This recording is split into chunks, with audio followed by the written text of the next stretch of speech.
must be talking to me because I'm using my man horn. So you know what I mean? That's why I'm not knowing that it's 646. But this is Solomon Child. What's good, going on, brother? man? How you? Round of ovation, my G.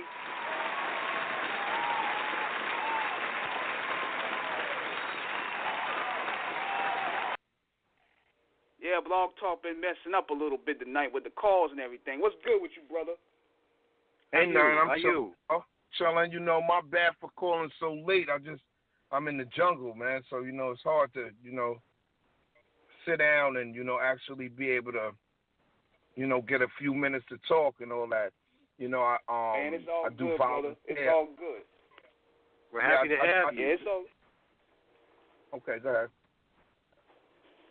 Yeah, we definitely happy to have you, man. We understand it's the holiday season. It's just been hectic.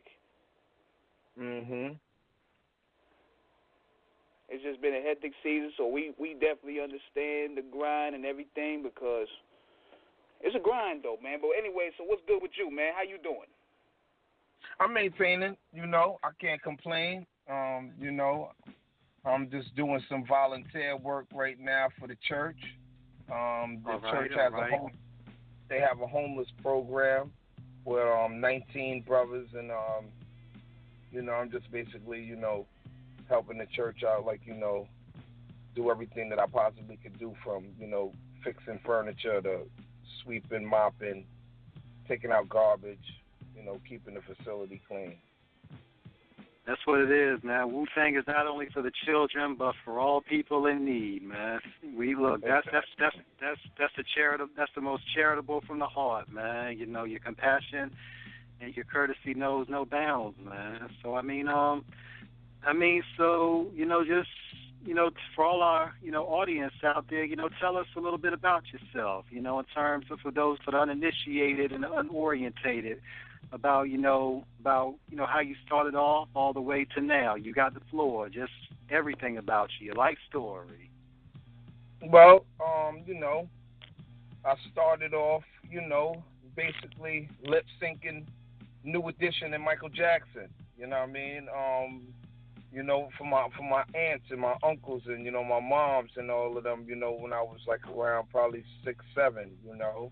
And you know, I knew I would be musically inclined, so, you know, I kept at it. And you know, my mom, she always listened to, you know, a different shade of music. So did my dad, you know. So, you know, I was always musically inclined. Like I said, you know, my mom, she would listen to Pat Benatar and God Bless Whitney Houston. Yeah, you know, she would listen to Pat Benatar, God Bless Whitney Houston, Sade, Ashford and Simpson, Michael Jackson, Prince. You know, that was her. That was what was going on in her car. You know, when she'd bring us to school in the morning. You know what I mean? And then when my dad picked us up, my dad thought he was a cowboy. You know, he really thought he was a serious cowboy, and, you know, so he'd have on, you know, songs like, you know, Willie Nelson and Conway Twitty and George Strait and Randy Travis, you know, Dolly Parton. What about Charlie Pride? Charlie Pride, you know, he'd have those artists on in his car. So, you know, Kenny Rogers, you know what I mean? So, you know, it was like, you know, me and my brother, we had the best of both worlds, you know what I mean? Because it's like, you know, we knew the soulful music, you know, the urban soul music, and then we had the country western bug in us, you know? So, you know, as, you know, so that came up, you know, with us. And then, you know, once we hit high school, freshman year, it was like, I remember it like it was yesterday. You know, I had went to the lunchroom and I saw a friend of mine from, you know, elementary school. And, you know, when you go to high school, it's like, you know, you've been gone for the whole summer. You know what I mean? So, right. you know, I seen him and I was like, yo, Willie, what's up? He was like, yo, ain't know what's going on. And he was like, you know, just, you know, hanging out, you know, how was your summer? You know, we kicked it for a minute, and I was like, you know, everything's good. So, all right, well, I'm going to get something to eat, you know, because we on the line. All right, yeah, let's get something to eat. So as we on the line, he starts singing, and he's like, he's like, I got it made, because everything I want, I got made. I got it lead. Got everything from cotton to suede. I wanted lead. I didn't beg, I just got laid. And this is how he's saying it. He's not even knowing the words, but he's saying it like that, exactly how I said it. And I'm like, what are you singing right now? You know what I mean? I never heard this before. What is that? And he's like, oh, that's special ed. I'm like, special ed? What? What are you talking about? He's like, you don't watch Video Music Box? And I'm like, nah, I don't even know what that is. So he's like, yo, when you go home, put your channel on 31 at 3:30. And I'm like, I don't got 31. I only got 1 through 13.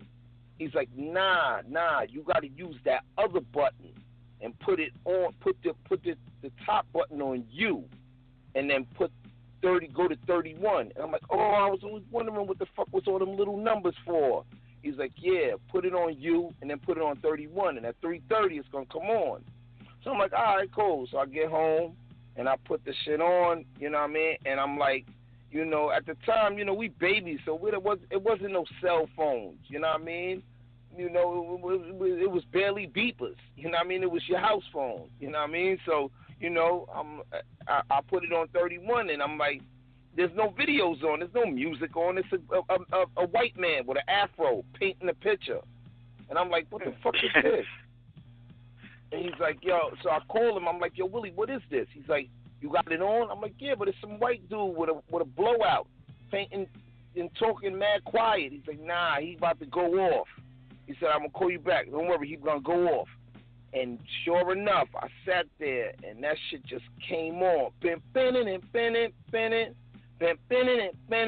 I mean, I was like totally mind blown, because I was already musically inclined. I loved music. So for me to see this, it was more like, wait a minute, these dudes look like the dudes outside that's getting money, like the drug dealers. This is their music? Oh, this is what this is. Oh. And, I got in tune with it. And it's like, ever since then, I was like, this is what I want to do. This is what I want to be. I kind of disappointed my dad because, I was really nice in baseball. You know what I mean? Coming from a Latino background. You know what I mean? My mom's Dominican and my dad is from Honduras.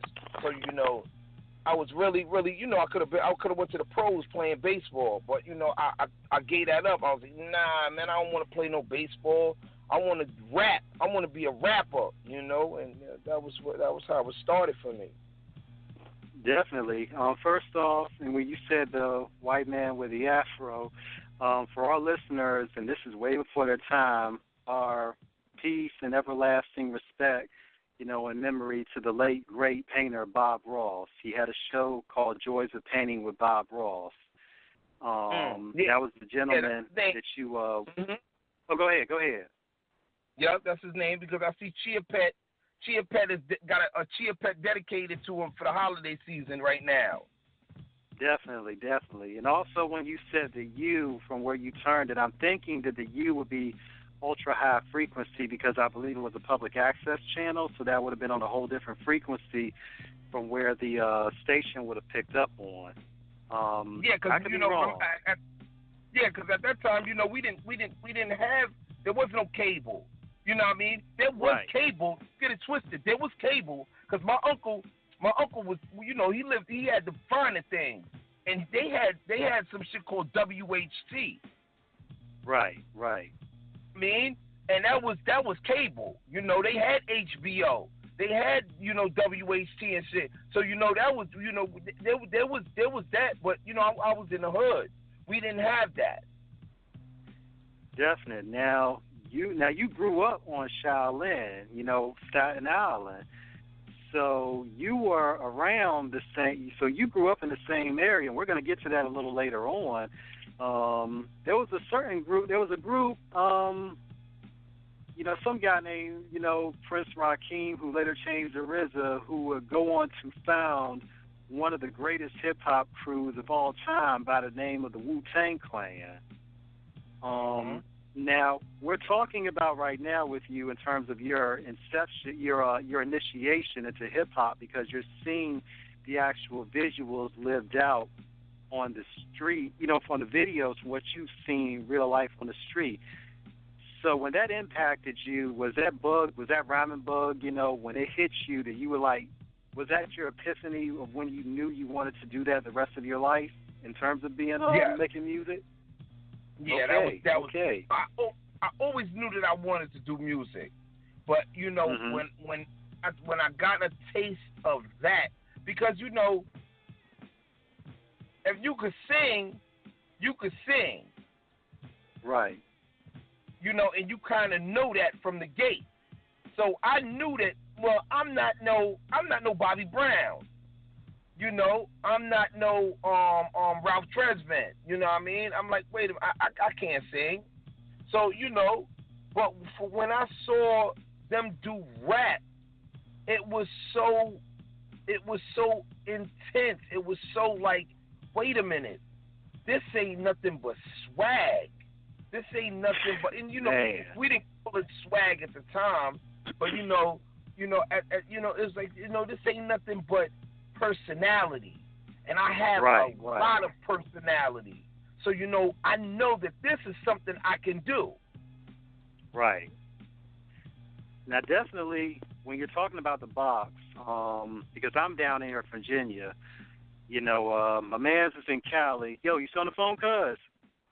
Yeah, I think he had to go. He had a studio session, but I'm in North Carolina. Yep. Okay, and Erickson, and you know, King is in Carolina, and you know, and our homie who was on the phone with us earlier was in Cali. So I'd heard about Video Music Box back in the day, and I'm sure King did as well. But that was definitely, for that time, that was definitely an up-top thing in terms of how prevalent it would become, you know, in terms of being, you know, because I believe that was Ralph McDaniels, Video Music Box, who was the creator of it. You know, one of the first, you know, he was the second pioneer of, you know, urban videos. Of course, BET, you know, with Rap City, and then UMTV Raps, you know, Taylor Levine, you know, rest in peace, you know, he started it, and then the box, I believe, came afterwards. So we're talking about this from the 1990s, where we're seeing the element of hip-hop from what you said, you know, Solomon, about how the personality, that swag, that aura, we've seen it. You know what's crazy? You know, What's crazy is what you just said. It just helped me realize that, you know, there's always been, even in hip-hop, there's always been mainstream and underground. Right. Always. Because Yo MTV Raps was mainstream. Right. Feel me? That was Run DMC, Beastie Boys. The groups that kind of already had that mainstream following. Yes. You know, for the casual listener. Yes. But Video Music Box, they gave you artists like EST, 3 times Dope. You know? Oh man. They gave, you taking it back. Took it back with that one. Yeah, you know, they gave you elements that they gave you nice and smooth. You know, they gave you real elements. Big Daddy Kane, Cool G Rap, Rakim. They gave you Rakim with the Tommy gun. Follow the leader. Yes. MTV wasn't giving you that. MTV was giving you walk this way, talk this way. That's what MTV was giving you. Well, you know, it's funny, man, because, you know, we always talk about this on the show all the time in terms of and King, you know, could definitely attest to this, you know, that era of hip-hop, because as we see it, you know, and we were talking with a man earlier about the fashions from where the Sugar Hill Gang started in the 70s, because it was more disco-oriented, to the 80s, which is known as the Age of Excess, which, you know, would make for a lot of those flamboyantly wild fashions, not only in rap, but, you know, R&B music as well. You know, so we're fast-forwarding into the era of the late 80s, where we're dealing with the black Afrocentric movements, And then we're taken into the 90s, which is a carryover from the 80s with NWA, and that whole street element comes into play. So now we're seeing, as you said, that whole era of hardcore rap music. It was really beginning to encompass and reflect life on the street. Definitely, Cool G Rap, Rakim. You're definitely looking at guys like, Shucks and X-Clan, of course. You could say that the Box and Rap City were running in tandem in terms of giving that spotlight to the lesser known but nonetheless dope and legendary and influential artists during that time.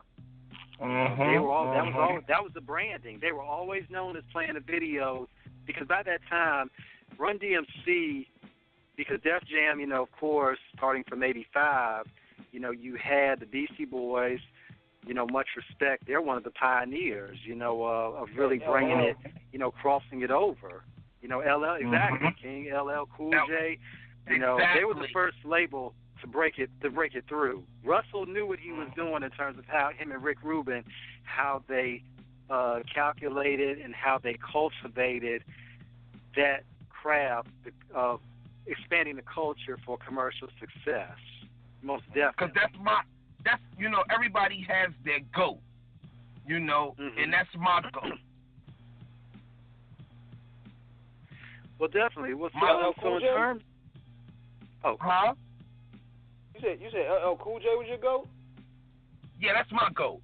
My greatest of all time is LL Cool J. Well, when you look at the track record he's had, this dude is definitely he's. I say LL is the greatest of all time because LL basically showed me that you could make a song about not even make a song. There's never ever will be an element in hip hop of hip hop elevation that you can't drop your mark and be recognized for your mark. LL showed me that you don't have to be a copier or a copycat. That is true. That is true. In order to make a difference in the elevation of hip hop. Because we got to understand, a lot of people be like, it bothers me when they say, oh, these dudes is mumble rappers. That bothers me. Because I like to promote delivery. And I like to promote everyone has their own delivery. And everyone expresses themselves in their own shape, fashion, and form. So because he doesn't bring forth his lyrics like Nas, I'm not going to be mad at him because he brings forth his lyrics like Young Thug. A good song is a good song, whether it's however it's delivered. If it's delivered in a manner that you can bob your head, it's not that you like, oh, well, damn, I listen to this shit so much, I'm bobbing my head now. Nah, you're not bobbing your head because you listen to it so much. You bobbing your head because you can relate to the delivery of the music. No matter how many times you listen to a song, if it isn't delivered properly, you're never going to get it. I can see we're going to have you on for another show as well because this inaugural interview we have with you, we definitely want to get to more about yourself, but definitely the points you're making are so poignant and profound. We definitely got to have you on for another show just about the state of the game today and the criticism of some of these new rap, because that was such a well-articulated and sincere sentiment. Nobody's going to rap the same way. I like the fact, too, that you brought up LL because I like the fact that you brought up LL because I feel that LL doesn't really get that high recognition in today's culture because a lot of the culture, people raising the culture, came up on the 90s. Exactly. They don't. And it's crazy how because much of a pioneer LL is. Yes, and it's crazy because LL, he showed you what he came. He came with fire in the 90s. He did. He fire in the 90s. He gave you fire in the 80s. He gave you fire in the 2000s. You know, it's funny, Solomon, because what happens, and, Eric will tell you I'm a hip-hop nerd. Now, the problem with LL that a lot of fans had with him is that there were times, because, we break down his albums. When you look at Radio, Bigger and Deffer, those are Stone Cold classics. Now, he got a lot of criticism for what he did in 1989 when he did Walking with a Panther, because that was basically the Turn Up album. That's the Turn Up album then that what we hear Turn Up now. And this was during the time that was during the time where there was a pro-black Afrocentric movement. When you listen to the record, Walking with a Panther, it's a banger in terms of the the songs. The problem was during that time, that era, the Zeitgeist, the thought, the paradigm of what was going on during that time, the album didn't fit. And he was, roundly lambasted for it because a lot of people thought the hedonism, the hedonistic themes, the songs indulging in all types of wildness, the people just weren't feeling it. And that's horrible. That's horrible. And you know why that's and it was horrible? Unfair. Oh, go ahead, brother. It was very unfair. Go ahead. And it was horrible. A lot of people don't understand what made you love God Rest Biggie Smalls. A lot of people don't understand what made you love Big. The only thing, it wasn't that Big was some crazy, phenomenal lyricist. No, not at all. Right. What made you love Big, whether you were white, black, Latino, female, older lady, younger man, older man, younger lady, whatever you were, the thing that made you love Big was the fact that whether you had $5 in your pocket, Big made you feel like you had $1,000 in your pocket. Man, it's if only the King of New York was still alive today. That's why people loved Big. Yo, it's crazy. Me and my wife was in the car. We was doing a little Christmas shopping earlier, and she likes a song that Drake has with Jay-Z. That where they use the cash rules everything around me. Cream get the money. Wu Tang. Dollar bill, y'all. They got Drake and Jay-Z got a song with that hook.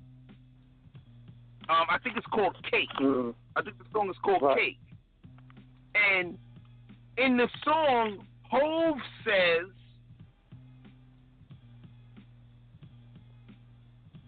he says something like this is the now let me break it down for you. His exact words is not let me break it down for you, but the translation is let me break it down for you. And he basically said Dame made millions, Big made millions, Lior made millions, Cam made millions. Beans to tell you if he wasn't in his feelings. Right. It's called Pound Cake. Yes. Okay, cool. Now, what I don't like, and I'm a Hove fan, but maybe I gotta see Hove, and maybe he has to break that down to me. But I didn't feel him when he said Big made millions, because you didn't put Big on. Right. Feel me? He said Dame made millions, right? Right. Cam made millions. Lior made millions. Beans would tell you if he wasn't in his feelings. These are all people that you made millions with, or even gave access to these acts to become. Oh, he said just made millions, just Blaze. Right.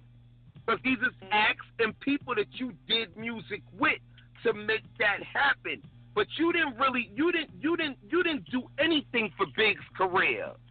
Big helped you out. Let's not get that twisted. Right. I'm not gonna let you act as if you helped Big, because you didn't help Big. Big helped you by being in that Dead President's video with AZ, and y'all was playing Monopoly for real money. Mhm. That was Big helping you out. That was Big helping you out with We Love the Dough. More Than You Know. Got a line of show. I love the dough. That was Big helping you out. That was Big helping you. Wimbush singing the hook. Yeah. That was Big helping you out doing in the commission. Then had the Brooklyn's Finest track. Yeah, in the Brooklyn's Finest track. But yeah, because Big joined Commission. They was gonna start a group called a Commission. Well, yeah, and Solomon, y'all is right. Calling number 16199247003. Call in. Yeah, what Solomon is speaking on is the commission.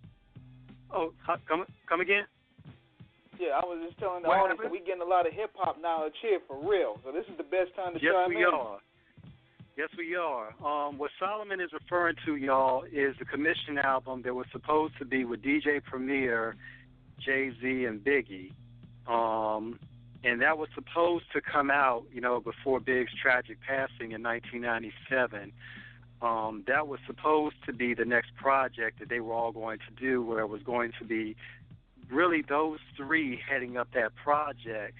I believe Charlie Baltimore, they had a lot of features they were playing for that. Yeah, they were playing. There was a lot of features playing for that project. Go ahead. Yeah, Solomon, tell us more about it. And because I was a baby in it. Coming up in that time in era. See, when me and Kappa, I made my debut with Cappadonna. That's when I made my debut, my god brother. And God bless the dead, my cousin Junior. He was he's a major producer. His name was Edward Wilson. He was a major producer for Daddy's House. He did a lot of underground stuff. Not underground, sorry. A lot of under the table things, production wise, for P. Diddy. He did all that. Faith Evans. Soon as I get home. He did all of that. He did Skin Deep, Mr. Biggs. You got to keep me jig, Mr. Biggs. He did all of those tracks. Oh my goodness. Wow. He came up with Jelly Bean. CNC Music Factory. Yes, David Savalas and David Cole, I believe. He had a studio on Staten Island. It was called House of Flavor. All right? And he was a wizard. He was phenomenal. He was the type of person that you could take him to the studio, put him in front of the board, and you put him in front of a motif, and he would make you 3 beats that no producer you had in your stable could make. And guess what he would do? He would tell you, keep them. I don't even need them. They're yours. Keep them. Those are yours. Wow. Man. Now, feel me? So when I came home, I was in. Wait, let me break this down to you. I was incarcerated, and when I came home, when I was incarcerated, because I knew, like I told you earlier, I knew I wanted to do the rap thing. You know what I mean? Because of Video Music Box, but I never pursued it. You know what I mean? I didn't know how to write. I didn't know what to do. I didn't know how to start that. I just knew that this is something I wanted to do. But I was writing stories. I was writing little books. I had a character that I would write about called Detective Sam Snowy. And I would take 4 pieces of loose leaf, write a story, and I would fold the loose leaves in half and make booklets. And I would say The Adventures of Sam Snowy. So when I was incarcerated, I had wrote one, you know, just joking around, playing with it. And this OG had told me, yo, do you know what this is? And I'm like, no. He's like, this is whatever you want it to be. And I said, what you mean? He's like, you said you like music, right? I said, yeah. He said, this is your song right here. This is a song. You just wrote a song. And I was like, oh, so that's how you write music. He's like, yeah. The same way you write in these little magazines, these little books, is how you write a song. And, I mean, that went back to me being in school, because I'm not no dummy. I may be a goon. I may be a street nigga, but I'm not no dummy. I got a high school diploma. I did 2 years of college. You know, and when you talk about the inception, you know, the genesis of your rhyme style, you know, and we definitely got to show homage by, and you know, it's Double XL when they say doing lines. So I'm going to read off one of your lyrics that, you know, the intricacies were absolutely awesome. You know, rule number 1, never let bygones be. Oh, and before I actually go into it, y'all, this is from his song This 4, you know, off the Wake album. Rule number 1, never let bygones be bygones. New York icon, Kid Benetton, Styles is so violent by Louis Vuitton. From day one, told you Cass was real. The models hold mine, mistake you for your meals. We thugged out, but when a brother fails, I pledge allegiance to hold mine. Lyrics is strapped with heat. Wintertime, I'm a bad boy. Get your guns off like I was Shine. Studying the lines that'll make you soloist. To the industry, I'm putting on locks like I'm Jadakiss. Packing them in and play all time with the New York Knicks. Cluminati, springtime, stick-up car 6. Until you make times of proving me wrong, shit, I'm the illest nigga doing this. Rock him of the 2000, I bet 1,000.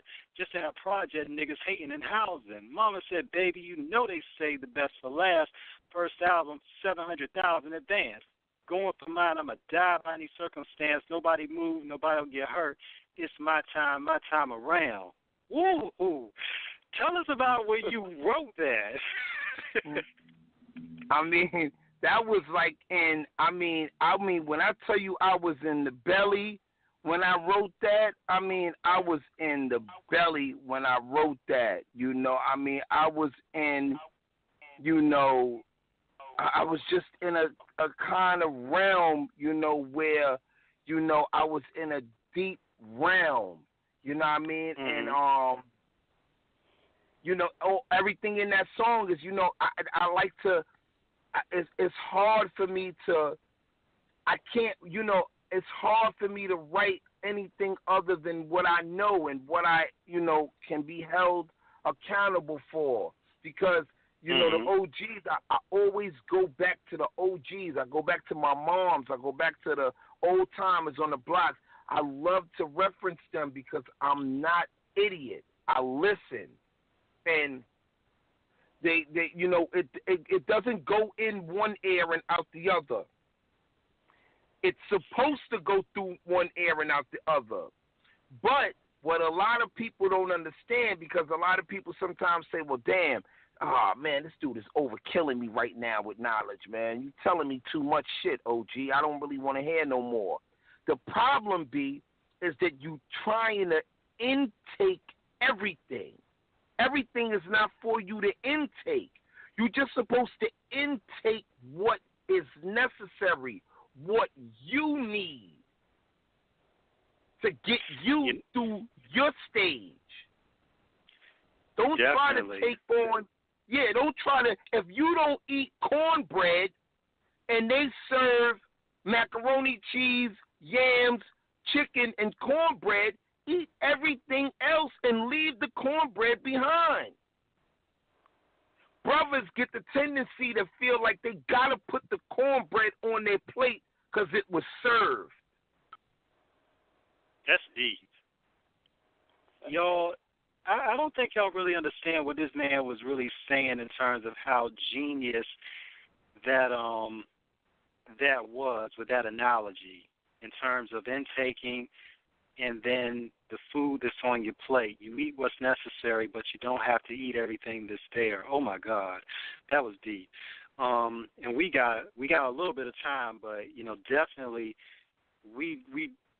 me and King, we got to ask you just about going from how you're how you really joined up with the Wu Tang Clan and then expanding during that '90s era. What was it like watching them blow in terms of when, Protect Your Neck dropped in 1993, summer of 93, and just set a wildfire that would forever change the world of hip-hop, and especially Rhyme and Cruz. The Clan hit like a nuclear bomb exploding with excellence. And also in that explosion, there was also an extension of a lot of groups of which were, affiliate groups, Sons of Man, Theodore Unit years later. Please tell us about how you came in on all of that. Well, the way I came in, like I said, I was incarcerated and I was with my cousin, back to when I was saying I was incarcerated. When I came home, I was, I had it because I had been locked down and I knew now that I had it from, the novels, and I knew how to write. So the thing that, had gave me the push was that brothers was like, yo, when I would rhyme, I had two things. I could chat, the Jamaican chat. I could do that because I had a raspy voice, and I love reggae music. So I could do that. That was one element. Another element was I could do my beat off the table or off the wall and rhyme at the same time. So I didn't need someone to be my beat guy. I was the DJ as well as the MC. Right. Also, the last of the last was the fact that, when I rap, they said I sound like Coogee rap because of the lisp. Now that's my personal go. Feel me? So I was like, okay, good. So I'm like, okay, cool. So with those three elements, I was like, okay, cool. Let's take it to the top. So when I got back to the street and I started messing with my cousin, my cousin was like, yo, I want to bring you to Daddy's house. I want you to, and I was like, oh, okay, cool, no problem. No, let's do it. One day, he had to do something, and he couldn't go with me. So I said I wasn't going because he wasn't going with me. So instead, I'm saying I'm going back home. I get on the train, and something says, yo, stop in Brooklyn to go get a shirt from downtown Fulton Street. So that's what I did. Who do I see down there? My god brother, Cappadonna, which we was calling him Original. That was his name. We wasn't calling him Cappadonna. His name was Original. So I'm like, short was OG for short. So I'm like, oh shit, OG, what you doing out here? He's like, yo, I'm everywhere. Check for a nigga. I'm like, oh, okay, no doubt. I know. He's like, yo, you still rapping, right? I was like, yeah, nigga, I'm better than you. What you talking about? He was like, all right. So he's like, yo, I want to bring you to the studio with me. I'm like, what studio? He's like, the mansion, RZA's mansion in Jersey.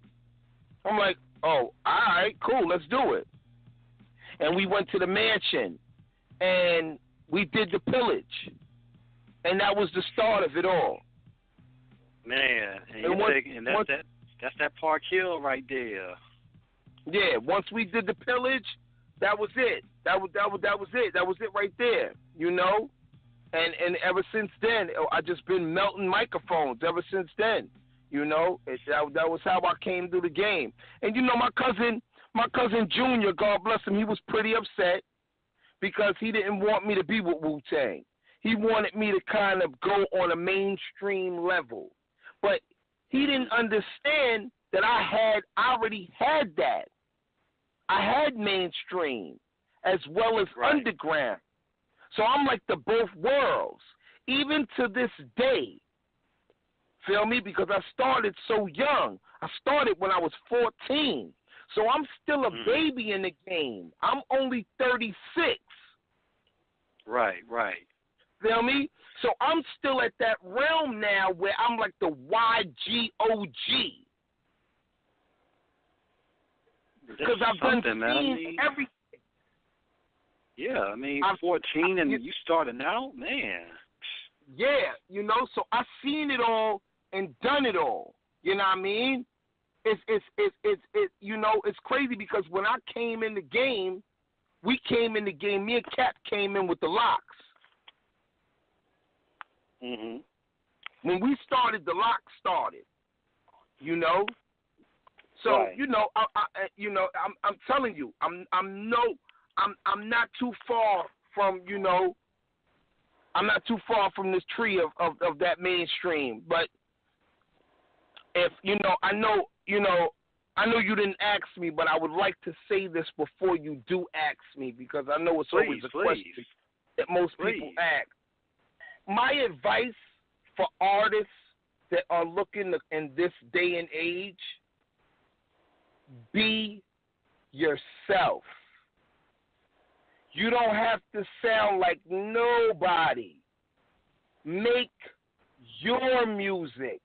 Because at the end of the day, it's not your song sounding like Travis Scott or 21 Savage or Jadakiss or Fabulous that's going to make or break you.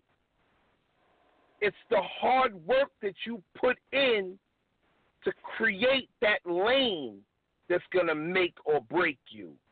You're only as efficient as the work that you put in to be efficient. That's some game right there. Hey, hold on 1 second, T. Mass. I think we have all of the co-hosts. He about to join us. Got to put his cue music on. Okay. Bum bum bum bum bum bum bum bum bum bum bum bum bum.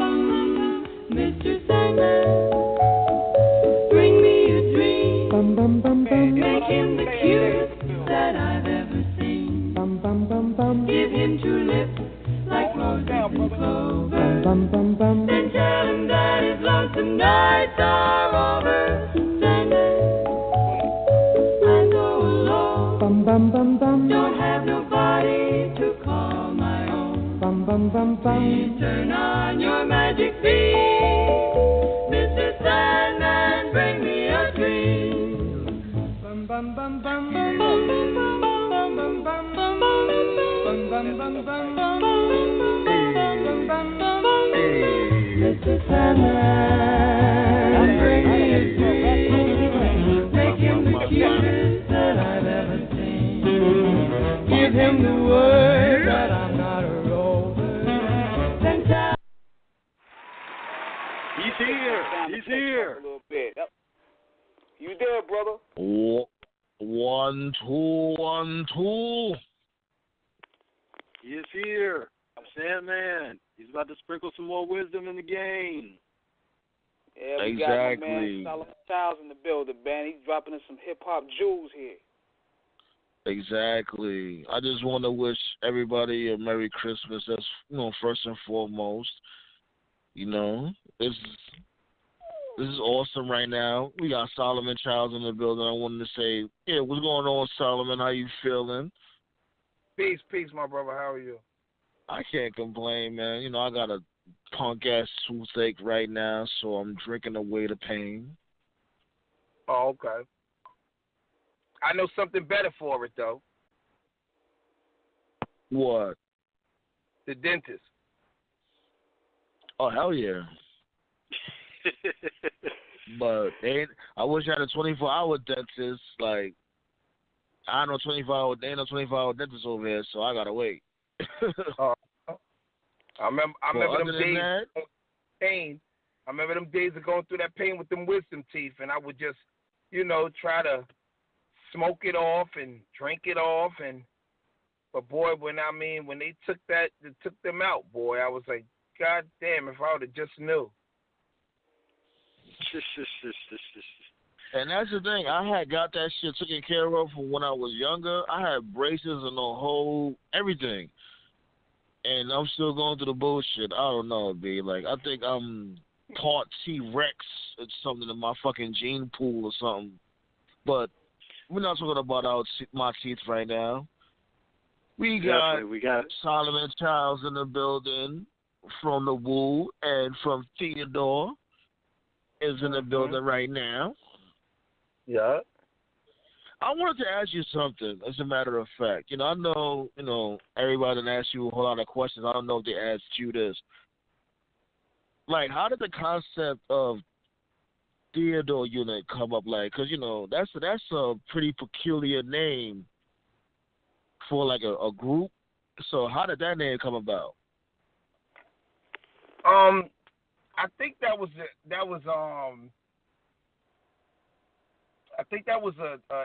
inside, with Ghost and Trife. I think that's a nut that they created. You know what I mean? And I don't know how they was going about it or what it was, but I know that was something pertaining to Trife, because Trife's first name is Theo. Oh. Okay. I think his first name might be, Theodore or something like that. So, I think that's where they was basically, and then, the president, Theodore Roosevelt. I think Theodore Roosevelt, was kind of he was a good guy. The influence? Like yeah. You say he was like the influence on the unit? Yeah, so, I guess it was like, a patriotic feel. Yeah, Theodore Roosevelt, the original Rough Rider, for those who don't know the history. Definitely. So, and if y'all don't know the history, just watch that movie, Not at the Museum. You know what I'm saying? Robin Williams actually played Theodore Roosevelt pretty well. But, other than that, was you in the studio when your bro, Cappadonna, shouts go out to Cappadonna, was you in the studio when he laid down that legendary verse for the soundtrack to Don't Be a Menace? For Winter Wars? Winter Wars, yeah. That was High School High. High School High. Mm-hmm. It was High School High? I thought it was Don't. No, I think it was for Don't Be a Menace too. Right in the whip with it. Grandma. Remember? Yeah. Exactly. I think it was for both soundtracks. But was you in the studio for that, my guy? I wasn't in the studio for it. I actually was we was in the house when he wrote it. Man. I was there while he wrote it. And the beat was phenomenal. And he was like, "Oh my goodness, do you hear this beat?" And I'm like, "Yeah, that beat is fire." Yes, shit is raw coming at your door. Start to scream out loud, Wu Tang back for more. Ooh. It's crazy because, I thought the beat was hard, but I wasn't, off the beat like that. I thought it was just a good beat. I didn't think it was like, for the potential of the rap that he put on it, I didn't think that it made the beat sound crazy, yeah. I didn't think it was worthy enough for those kind of bars. And he brought those bars out from the beat. And it's crazy that we talk about production because, like, on Ghostface's Supreme Clientele album, the song that I'm on, the Stroke of Death, where the beat, the reverse beat, we flip through. Yeah, has that RZA does that backwards track. Yeah, so when the night that we recorded that, we was at the studio, And you know, it was a lot of cats in there. I mean, it was a lot of us in that studio, man. I'm surprised we wasn't sweating, but you know, the central air had us, you know, good. So, you know, RZA was going through tracks for Ghost album, and Ghost was, you know, at the board, and RZA was at the board, and they was smoking, and you know, everybody was smoking, and you know, rolling up and all that stuff. So, you know, that beat was like, you know, how you like keep pressing fast forward. You like this one? Cool. You like this one? Cool. You like this one? Nah, yeah, nah. So that beat came on. And when that beat came on, nobody, when I tell you nobody, I mean nobody liked that beat. Everybody was like, what the fuck? Nah, God, what, you ain't finished that one or something? They thought it was unfinished. Me, though, I said, so as he turned it, I said, wait, what you doing? RZA's like, what you mean? What happened? I said, what's up with that beat? He said, you like that?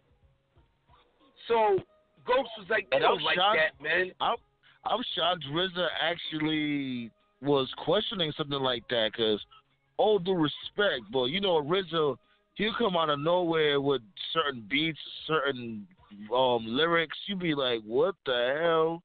So it's just, you know, but go ahead. Nobody liked it. Feel me? So I'm like, yeah, I like that. So, you know, the studio had two booths. It had they both were recording booths, but one was a band booth. One had like drums and trumpets and saxophones and stuff in that booth. I guess that would be for like 5 orchestras. Like, you know, you could record that part in that booth. And then you had like a recording booth over on the other side.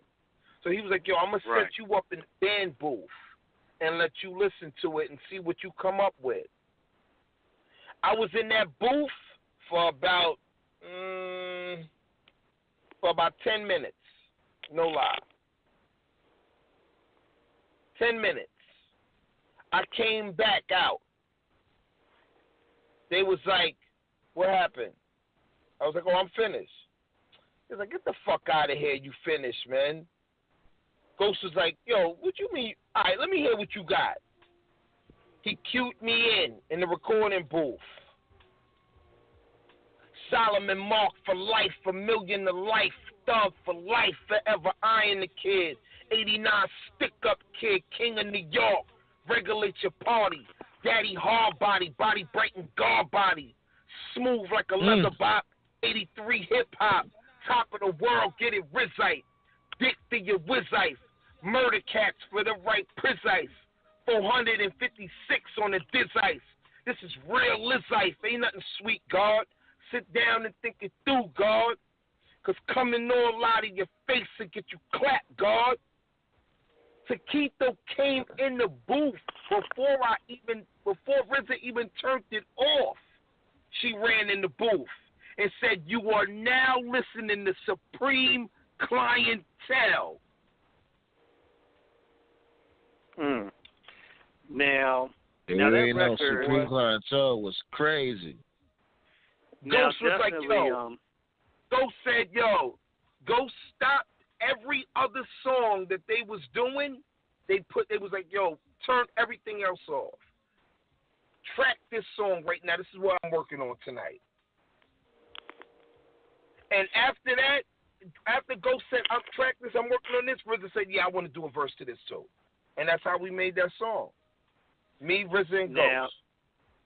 Now with Supreme Clientele. Yes, it was. Now, Supreme Clientele, now Iron Man was incredible, but Supreme Clientele was absolutely phenomenal. That whole, I mean, what you did on Stroke of Death, I mean, for the backwards scratch that RZA utilized, where you said the song, that's part of the rugged unpolishedness of it that made it work, because it was just so raw. I mean, but that whole album, I mean, from Nutmeg to One, I mean, look, I mean, Ghostface dropping jewels like, I mean, look, in the balcony fingering Pamela Anderson Lee, somebody might catch a Kennedy. I'm like, what type of smoke? Well, I mean, what type of smoke? I mean, writing. I mean, genius was all over the place. How did y'all just? How did the stars align for that kind of superb penmanship? Please take us through that process. You just said the word right there. You just said the word. Superb. I said a lot, but which one? Superb. Gotcha. Superb. Feel me? Because at that time, Ghost and Perv was doing their thing together. Mm-hmm. It would be with each other so much that their lingo was bouncing off of each other. Ooh, Rev ain't right. Ooh, the church ain't right. Yeah. Feel me? That was a different time for Starks. Starks don't even rhyme like that no more. I mean, but I tell you one thing about Ghostface, where his charm was always so magnetizing, because Starks had a crazy, unorthodox, free word association that would sound off the wall, but when you put all of it together in terms of the lyrics, combining it in terms of the bars, it all fit. I've never seen an artist, maybe outside of MF Doom, who could just be that random with the wordplay, but it all is relevant. I mean, Supreme Clientele is one of my favorite albums. I mean, especially going on, Cherie Lagos, where he's sampling, Dr. Savannah's, band, original, Dr. Buzzard's original Savannah band, for those who don't know that sample. I mean, that is like, you were part of one of the greatest hip-hop albums ever made. How does that feel? I mean, it's definitely, what Kappa tells me this all the time. He's like, I hear you when you do interviews and people say, yo, we got Solomon Child's Wu Tang affiliate. And you go crazy and be like, I ain't no fucking affiliate. And I'm like, yeah, Cap, that should be bothering me. I don't like that word. He's like, that's because you ain't no fucking affiliate. You a certified member of Wu Tang. And niggas could never, ever take that from you, no matter what. Because your catalog is the proof. You don't got to get on there and be like, oh, yeah, I did this, I did that, I did this, I did that. Your catalog is the proof. Because if you go back to the history, Cappadonna's album, what album came before that? That's true. What album came before Cap's album? Pillage. Well, I mean, Pillage was 1998. You figure that was 98, so Wu Tang Forever came in 97. Of course, Iron Man came in 1996. And of course, that was Cappadonna. Yeah, that was Cappadonna's first album, The Pillage. But then, of course, Raekwon, when he did Ice Cream, in 1995, that's when Kappa's verse, that's when Kappa really came up there. I mean, Kappa, anytime when he came, what's the crazy thing though about Cap? The crazy thing about Cap? I really think he was heavily slept on because I guess he didn't really have like the look, because like when they came to like a Method Man, like the females already gravitated towards Method Man, so true. He was already a made man. Like he was like, the dudes was fucking with his rugged music, and the females just, they thought he was sexy and shit. But Cappadonna, like, he was just that rugged, you know what I'm saying? He was that rugged dude that had the I don't give a fuck type of lyrics. And, he got slept on. I really think he got slept on. Well, I mean, when he dropped the Ice Cream verse in 1995 off of Cuban Links, I mean, that just had such a beat. That was just all B-boy swagger right there. I mean, that was just... Black Chocolate Girl Wonder. I mean, when he just sets it off with that line right there, I mean, but basically Kappa for any joint he came on, Kappa was always gonna, deliver. I mean, when he was on Winter Wars, he killed it. I mean, when he was on Triumph, Slang Editorial. Yeah, I mean, any verse he did, he murdered it. I mean, it's, man. But that was but that whole era, for you to be a part of that, Solomon, to be such a integral part of that that rhyme collective, because I don't think in hip hop we have ever seen a crew collectively have such an acumen and understanding, a gift, such imagination of the Wu Tang clan across the board. Wu Tang would just never die, and and it's a thing. Like Wu Tang became just a straight up conglomerate. It went from a crew to a whole conglomerate, like throughout the whole world. And, indeed. And that's just heavy. Like even to this day, like Chinese people love Wu Tang. You already know that shit. Yeah. We have like a cult in Japan. Yeah. There's like a Wu Tang. I'm not taking nothing from any other rappers, any other MCs, any other groups. You've got your groups out there, but there will never be an impact like Wu Tang ever again. No, we're never going to see that again. We're never going to see that hell again. No. You have groups. You got your groups on top of groups, and you don't put it like this. Here's something. Put it like this, right? So you can go to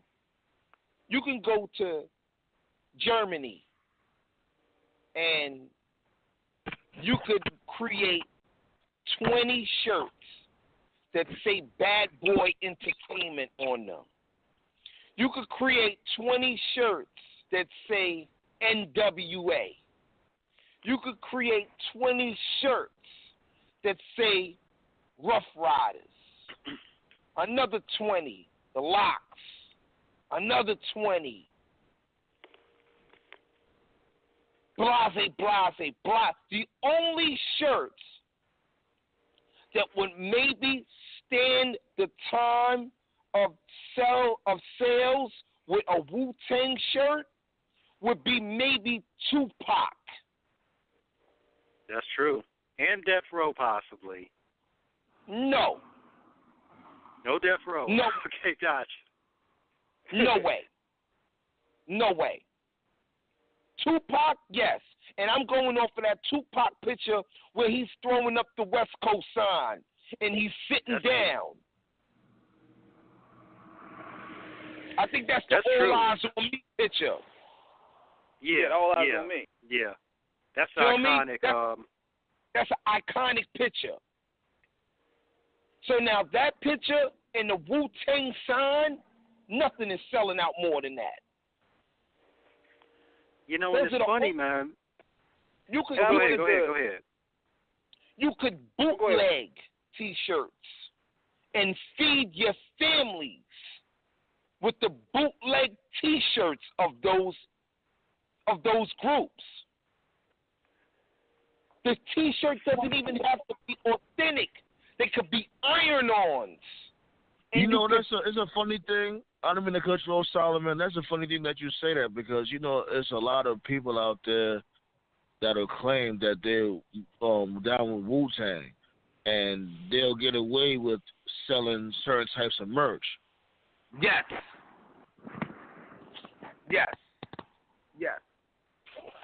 Niggas don't give a fuck Niggas don't give a fuck if you walked in the door and said, yo, I got 20 bad boy T-shirts. So what, nigga? We don't care. Keep that shit. You might get true. one or two. You might get one or two kids that'll be like, yo, yeah, that's a retro T-shirt. Let me get it. But she could be. How about that? She could be 60 motherfucking years old. And you come in there with that T-shirt, that Wu Tang T-shirt, and she'd be like, oh, Wu Tang, I heard of this before. Yeah, Method Man. Oh, yeah. Oh, yes, I want this. The RZA. Oh, the one with the pointy the pointy rings. Yes, I want this. You can't do that with just every organization. I think in terms of the impact culturally, the Wu-Tang has to be the Michael Jordan of hip-hop in terms of how the impact that it made. I mean, and definitely in terms of how the game was changed with those guys, with you all coming in. Fit your verse earlier, so for our listeners, it's only right that I do your brothers to bookend it, from the ice cream, because that was this is just pimptastic written all over it. Black chocolate girl wonder, shade brown like thunder, politic, till your deficit step, give me your number. You're sexy persuasive, ties and dies, catch my eyes. Come on, stop. Come on, you fucking up, B. Come on, B. You fucked it up, man. Come on, got a little excited. Get it together. Yeah, but I know. It's definitely a high verse. Right. It was definitely a high verse, nonetheless. You know what I'm saying? But what you got in the works, Solomon? Like, you know what I'm saying? It's about to be a new year. Well, I just dropped a mixtape album. You know, it's nothing crazy. It wasn't nothing, it wasn't nothing over the top. It was just, some thoughts that I had already that I needed to get out of the archive, and I just wanted to get them out there. You know what I mean? I got a great project. I got two great projects coming up the top of the year. You know what I mean? I got a project with my man Own Spliff. The one I'm talking about, first of all, though, before I go into that, the one I'm talking about is called Don't Ask Permission, Ask for Forgiveness. You know what I mean? And I did it chamber music. You know what I mean? It's a deep project. It's a good project. We got some good songs on there. I got a song on there called All Lives Matter. And, the All Lives Matter song was brought up because it's kind of deeper than what it sounds. When I was about to say, you gotta explain yourself, because I know you're not on some, you know what I'm saying? When I came with the All Lives Matter, it was because my little brother became a police officer. Gotcha. When I'm saying all lives matter, we're not really necessarily talking about the realm of black and white. I'm talking about black, white, blue, green, orange, red, yellow, every lives mattering. That's really deep. Like, I definitely want to hear a song like that. I really do. Because I have family members in the police force too. You know what I'm saying? And that's one thing we do instruct on the shows. Like, not all police is bad. Most of them, they can be assholes and dickheads or whatever. They'll take out their personal gripes on the job, or they just be racist or untrained. But, nonetheless, there is like a handful of, police officers that just want to abide by the law.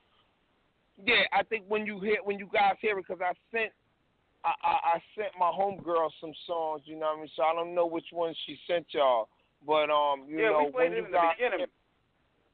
Oh, okay, cool. Yeah, so when you hear it, when you hear the message on it, that's basically what it is, because it's like a line that it's like, he's saying like, bro, I want them to know that I'm not the one who shot their brother. I'm not the one who killed their sister.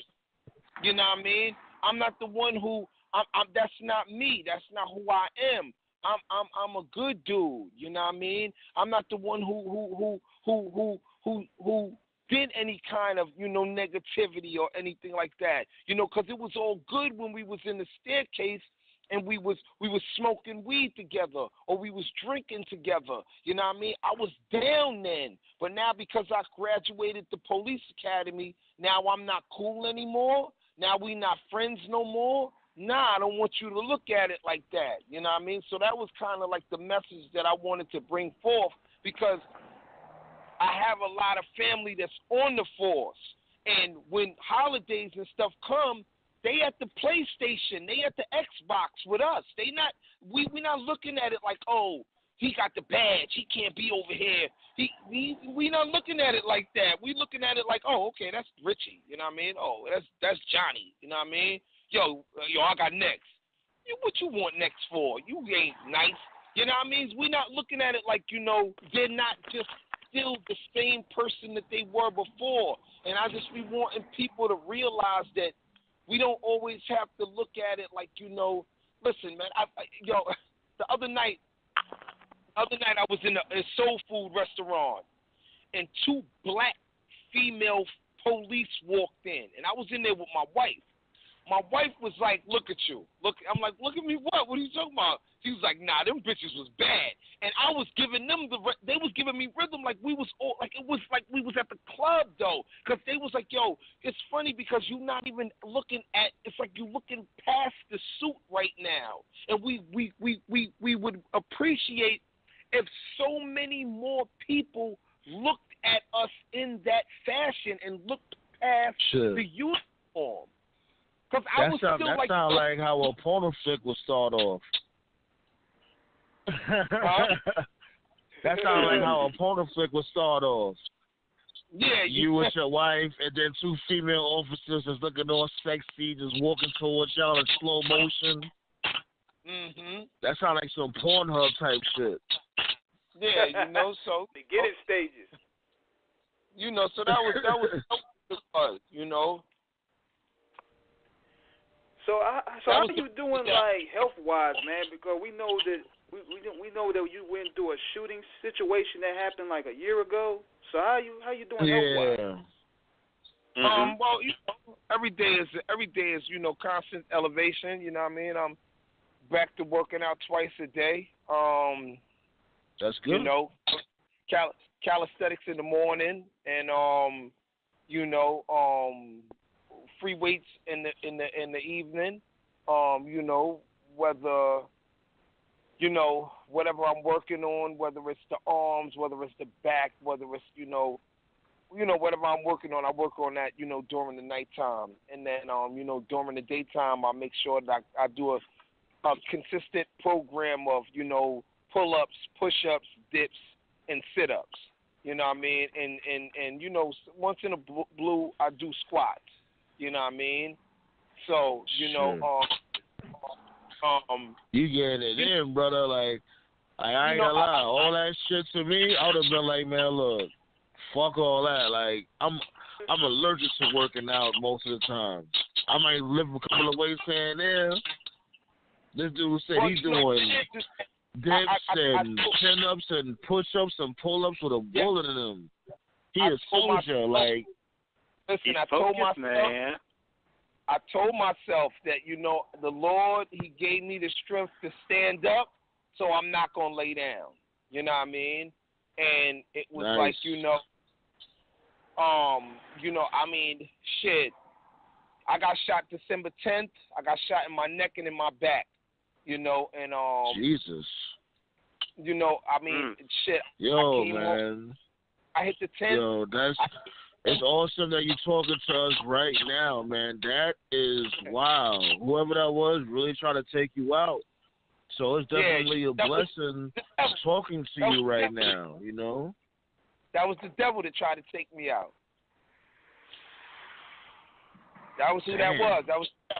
But you know, I was strong. I was too strong. I had it, you know, I had my angels on me. You know, it's crazy because look, I got hit in the neck, and I got hit in the back, and I didn't get paralyzed. and the one that hit me in the neck didn't hit the main artery. So my angels was on me. You know what I mean? They moved those things. You know what I mean? They moved them. Like, oh, no, y'all ain't going to kill him right now. Real talk, man. Real talk. He got too much on that 50 Stay, oh, go ahead, brother. Stay safe, man. Stay safe, I was saying, go ahead, brother. Wait, say it again? Yeah, I was saying, go ahead. Go. We ain't mean to cut you off. Oh, no, it's all right. Yeah, I mean, you know, I got a lot of, you know, I just got a lot of unfinished business to talk. You know, I gotta still, you know, teach, and I gotta still, you know, enlighten. And, you know, I believe that, you know, I'm here for a reason, you know, and that's what I got to do. So, you know, I take advantage of it. Like, you know, I've been on the phone with you guys for, like, you know, an hour now, and I'm supposed to be inside the church cleaning up and helping them do what they doing. But, you know, I knew I had the interview, so I said, you know what, let me come out here and, you know, kick it with you guys and do what I have to do. But, you know, like I said, appreciate that. That's awesome. You know, I got a lot of influence still left to go, and you know, it's many more to come. And like you know, as far as you know, what I'm dealing with a lot. I got a TV show that we're working on. You know, the pilot is you know, out of 100, it's about 85% finished. The name of the show is called Upcoming Veteran, and basically, what I am is I'm like the guy that is basically helping the artists of yesterday or of a few hours ago or whatever you want to call him. I'm helping him get back to where he was in life. You know, he may have gotten signed and he may have gotten shelved. He may have gotten signed and he may have gotten touched on. He may have gotten signed and they wanted him to be, you know, they wanted him to do, you know, acts that he probably wasn't comfortable doing. You know, he probably got, you know, signed and they wanted him to make a certain genre of music that he wasn't able to create, and then he just got shelved, and his career went downhill, and his baby mother left him for his best friend, and his kids were taken by the system. You know, his kids were taken by the system, or I mean, I'm just giving scenarios. You know what I mean? Like, you know, did he start smoking crack after that? You know, you have those artists. Look, you know what? Listen, let me tell you something. My god brother, at one point in time, he was dropping cabs. Remember?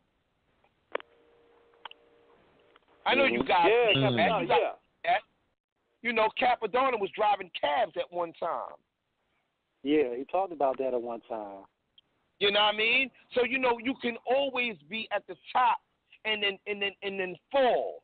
That's not the key and the goal, because we all gonna fall. But the goal is to get back up. Just like now with Zab Judah. Now he's a CNA now. He was the heavyweight champion of the world. Who's that? Zab Judah. Exactly. Know what I mean? You know? So, you know, that's how it goes. You know what I mean? So, you know, that's what I'm basically, you know, and what I'm doing is I'm the one that's coming in and I'm getting them out of the bed in the morning. I'm getting them in the gym. I'm getting them in the library. I'm getting them, you know, I'm getting them back in the studio. I'm getting them to do physical therapy. You know what I mean? I'm getting them to do, you know, therapy, emotional therapy. You know what I mean? I'm getting them, you know, we crying, you know, I'm holding them, you know what I mean? I'm giving them a hug, you know what I mean? If that's what they need, you know what I mean? You know, and you know, I'm giving them advice on how they should deal with their parents or their baby mothers or whoever it is that they need guidance on dealing with. You know what I mean? That's what's up. That's heavy right there. Man, I mean, that's very heavy, look, man. You got to give back and enlighten the youth. Mix the food with the medicine. Indeed. Definitely.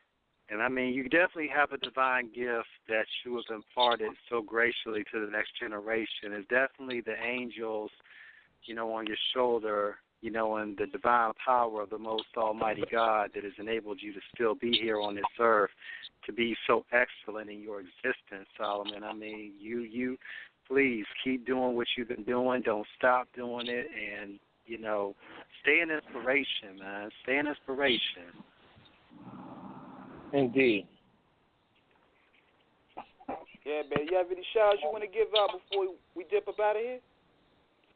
I just want to tell everybody, the whole Wu Tang family, you know what I mean? Give everybody, love. I'm sending, all my love to everybody, my babies, you know what I mean?